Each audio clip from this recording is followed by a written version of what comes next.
Alright guys, SoundPeats sent me a new device. It is their Air3 Deluxe HS, which is kind of like the same thing as their Air3 Deluxe. So this is going to be a pretty short video, but there are some slight differences, namely the fact that this uses LDAC. But since we're gamers, I don't know if we're going to be using it all that much, so I don't know. Well, they already sent it to me, so I guess I might as well talk about it.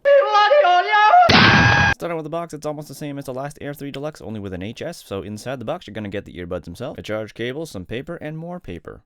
The overall design of the HS model has not changed much from the non-HS model, aside from like the metal piece on the back being a different color metal, being gold rather than silver, with all else being the same, including the earbuds themselves, also having that same kind of formula where the metal is silver on the original and golden on the HS model. Everything else design-wise is essentially the same, with the AirPod-like stem design with no silicone tips, but you know, there's a grill of course in the holes, and the outside's essentially the same with the metal bits being the touch controls, which actually work pretty well. Alright, now I know they sent these things out to me for review, but I'm not exactly sure why, because this channel is definitely more focused on gaming versus audiophiles. You see, the difference between the Air3 Deluxe HS versus the Air3 Deluxe is the fact that these have LDAC rather than aptX, and I guess they also like upgraded like the microphone on these guys versus these guys, which you can now hear now. Currently we're using like the earbuds here, the new ones, it's the HS's, the Deluxe Air3 Deluxe HS's, just so you know what the sound sounds like. And you know, I don't know if it's that much better than the original. I mean, maybe it's a little bit better because of the noise cancellation effect it has, but this is only for phone calls. But I'll let you be the judge of it. So this is what it sounds like on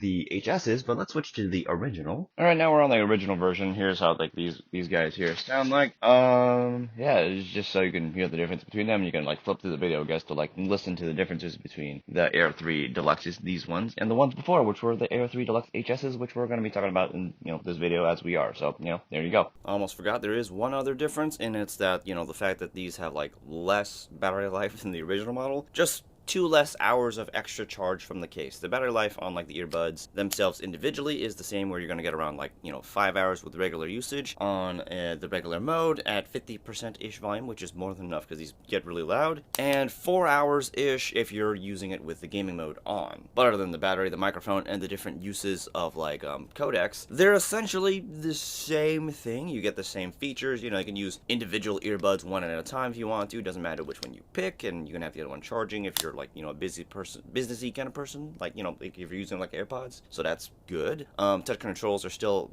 pretty good. They're also the same on either or, and every function and feature is essentially the same. That's how it goes. The sound itself is very much the same. Like, it's overall very boosted to make up for the fact that it doesn't use the silicone tips. So, you know, you're gonna get boosted everything, where the bass is gonna be definitely more punchy than it is boomy due to the fact that it doesn't have a really good seal, but because of that you get a more open design. And with this design, of course, you're gonna get more of like the mids and highs, which are gonna be also boosted. They kind of get shouty at times, but on the bright side, when it gets to the high points, it doesn't get too sharp because it rolls off a bit. So, you know, there is that. Overall quality of sound is just okay, I'd say. I think it's passable for most people who are gonna be like looking at these guys. Like, those who are in the market at this price range would probably be okay with the sound here. So that's good, I would say. And once again, it's still the same as this. This also means like, in terms of the sameness, Soundstage, same, but that's good because the Soundstage is big. It is very wide, has an okay amount of depth, definitely more wide than it is deep, but, you know, either or is still pretty good, and this is worth this little world here. Height is also pretty good as well, and the utilization of the Soundstage with imaging and sound separation is good, as there's a lot of space to work with, and it does separate the sounds well in this, like, large stage that it has, and this then gives it the same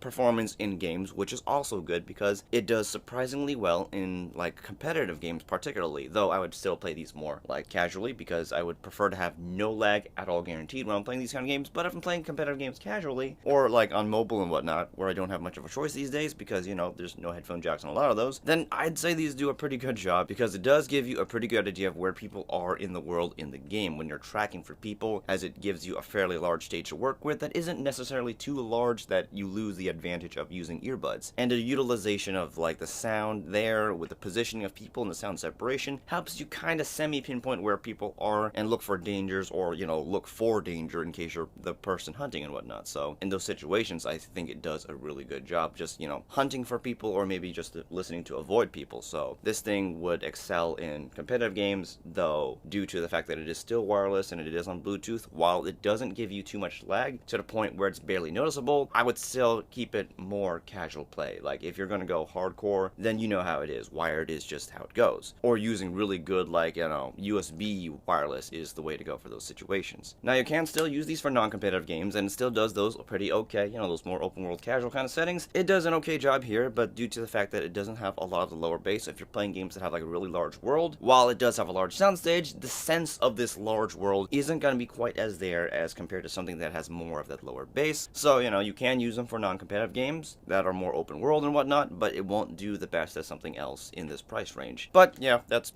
essentially the same as the other ones. So the difference here, people may be wondering, is does LDAC matter? In which case, I'm going to have to say, for most people, no. LDAC is going to give you better sound quality, it'll give you more into the details, and, you know, it does sound better with LDAC. However, most people don't use LDAC, and a lot of gamers don't use LDAC in general. The people who use LDAC are audiophiles, and that's who this is targeted for, but this isn't what this channel's usually focused on, so, or really ever focused on much. So, if you're an audiophile, then yeah, you know, the HSs would make sense, but if you're an audiophile, you'd probably want something more expensive, or you're gonna go wired. But if you're that audiophile looking for something that's like, you know, pretty affordable, and you want to go wireless, but you don't want to use AirPods, then I think the HSs will do you pretty well. This is assuming you use LDAC, of course, but if you are more inclined to use aptX, or maybe you're not into like audiophile stuff, I would just go with the original, you know, Air3 Deluxes. But if, you know, the other one's cheaper, the gaming mode still works pretty well on these guys. So if you're like a casual person who doesn't really care about codecs and whatnot, but just care about like the gaming performance with affordable buds, then, you know, you just get whichever one's cheaper at the time. So, you know, that being said, that's all I got for today. So if this video helped you out,